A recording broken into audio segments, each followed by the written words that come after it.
Coming up on Sbu TV, changes to the castle property across from campus are underway, and some friendly competition has students doing their best to stay in shape this year.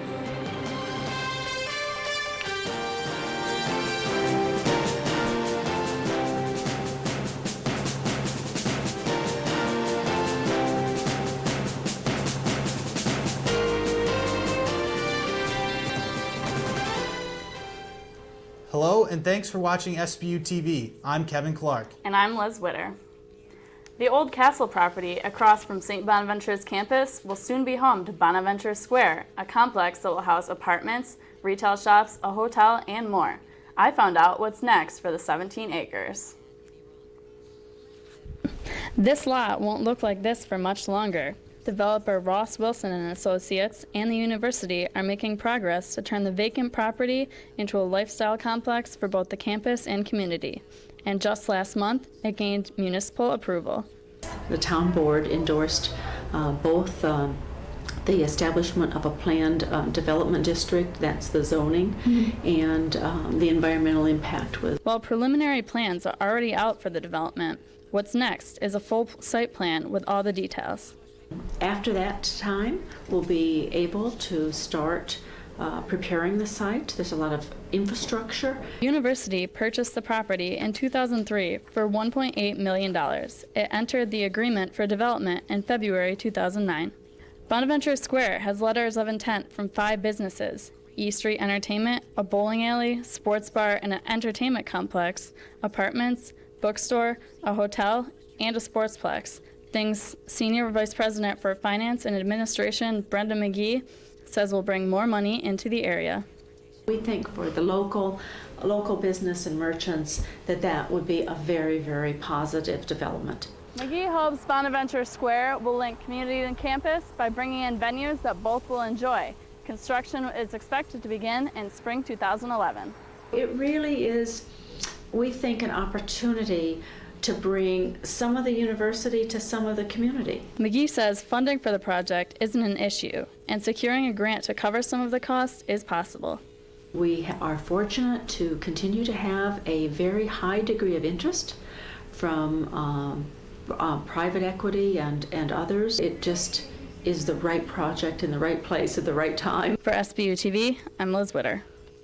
McGee says the construction could happen in several phases. She says the apartments, bookstore, and entertainment complex would be the first to go up, followed by the hotel and the sportsplex. St. Bonaventure alumna Amanda Ciavarri received the Tim Russert Medal of Merit Award September 21st at the annual Buffalo Broadcasters Association Hall of Fame induction.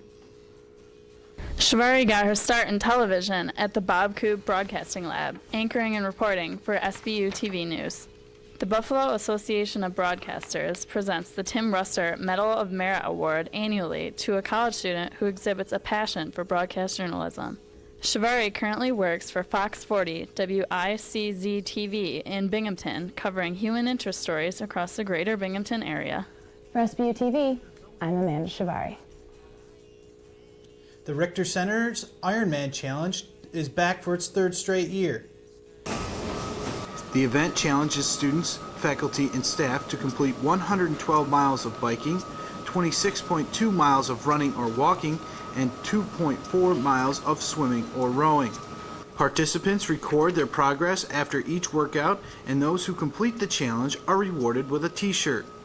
University officials say the challenge encourages a healthy lifestyle among college students. It helps keep you active and out of your room where you can get stuck in doing Facebook for 4 hours. But the more active you are, I mean, it's proven, the better off you're going to be health-wise and educational. The Ironman Challenge runs from September 13th to December 11th. Participants can sign up at any point during the semester. But working out is only one important contributor to staying healthy. Diet is equally as important. And while serving up something genetically modified for dinner may sound fishy to you now, an upcoming decision from the Food and Drug Administration could make it mainstream. CNN's Karen Kafa has the details on how a superfish, if given the FDA's full approval, could alter other things at your supermarket in today's Consumer Watch. A Massachusetts company company is modifying salmon to make them grow bigger faster. And even if you're not a fish fan, the Food and Drug Administration's take on genetically engineered salmon could impact lots of other things in grocery stores and on your plate. We have to address public risk, public concerns, food risk, food safety, risk assessment. Genetic engineering is already used extensively for crops, like the vegetables Americans buy at supermarkets every day. But some critics say the FDA hasn't given Aqua Bounty Technologies genetically engineered salmon enough review, especially when it comes to things like the potential for allergic reactions. If approved, the so-called superfish would be a first for fish and livestock, an animal specially engineered just for food, and a decision that could open the door for beefing up other meats and seafoods. The debate peaked at a touchy time for food safety on the heels of a recall of millions of eggs that raised serious questions about the nation's food supply and whether the FDA has adequate resources to police what we eat. For Consumer Watch, I'm Karen Kafa. Up next, we'll show you how things may have finally come to an end in the Gulf and how Bonaventure students are preparing for some familiar guests this weekend.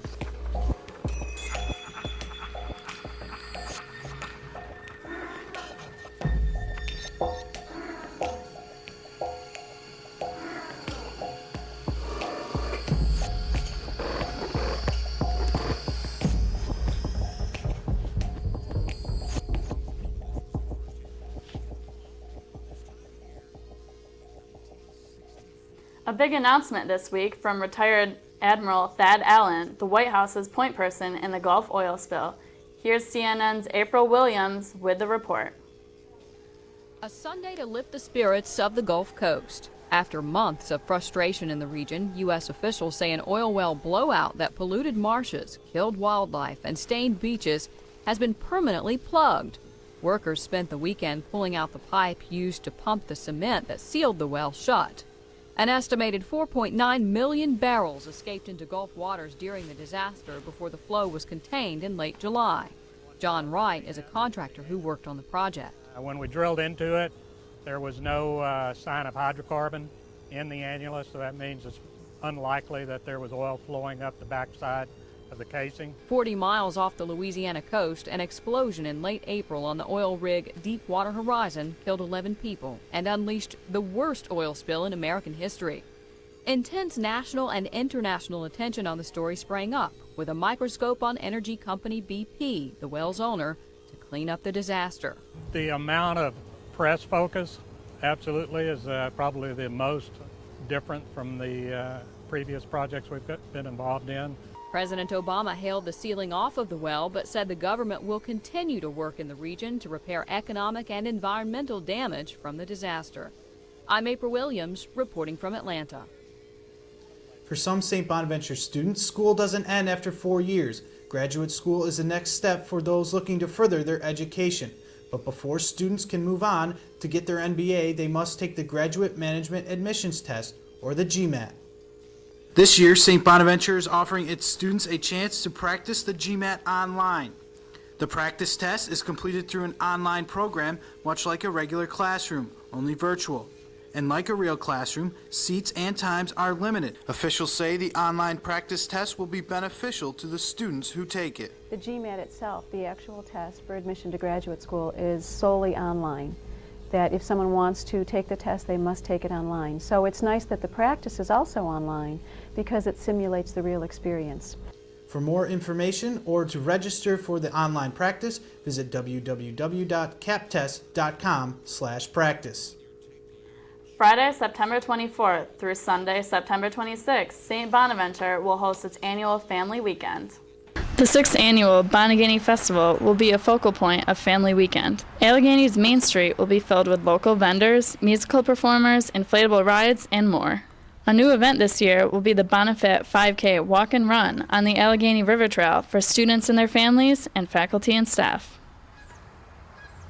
We'll bring you more about Family Weekend next week.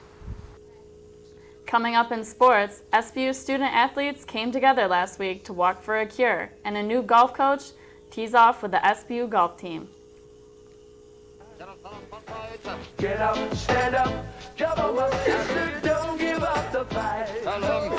We never give up the fight. You got to let them know how. I never give up the fight. Oh, get up, stand up, what we gonna do? Stand up for our rights. Get up, stand up, oh yeah, don't give up the fight.